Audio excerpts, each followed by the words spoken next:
Michel Fourniret a-t-il livré tous ses secrets? Bonjour et bienvenue dans la classe média. Aujourd'hui, notre chronique portera sur l'un des plus grands tueurs en série français, si ce n'est le plus grand. Michel Fourniret, plus communément appelé l'ogre des Ardennes ou même le monstre des Ardennes, est connu pour avoir enlevé, violé et tué de nombreuses femmes et enfants.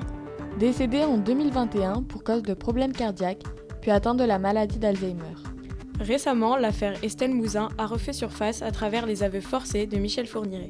La petite fille âgée de 9 ans lors de sa disparition n'a jamais été retrouvée malgré 17 ans de recherche. Ce n'est qu'en 2020 que le tueur en série avoue avoir enlevé, violé et tué par strangulation la jeune fille. Cependant, il garda tout de même le secret du lieu où se situe le corps. Son aventure meurtrière remonte au 11 décembre 1987 dans l'Yonne. Isabelle Laville, alors âgée de 17 ans, est la première victime de la folie du couple de Michel Fourniret et de son épouse, Monique Olivier.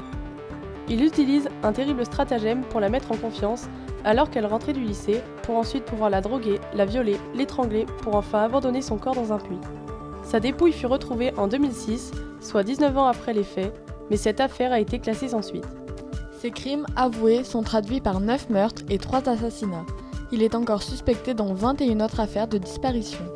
Ces chiffres nous montrent que 9 crimes n'ont pas été prémédités, ce qui prouve une fois de plus l'impulsivité et la folie meurtrière de Michel Fourniret. Nous ne sommes donc pas à l'abri de découvrir d'autres massacres de la part du tueur. Après toutes ces années de terreur, tous ces meurtres et assassinats, il a été le premier en France à être condamné à la perpétuité incompressible. Dans son décès, il emporta tous ses secrets avec lui, en laissant de nombreux traumatismes dans les familles des victimes. Merci de nous avoir écoutés et à bientôt pour de nouveaux projets Classe Média.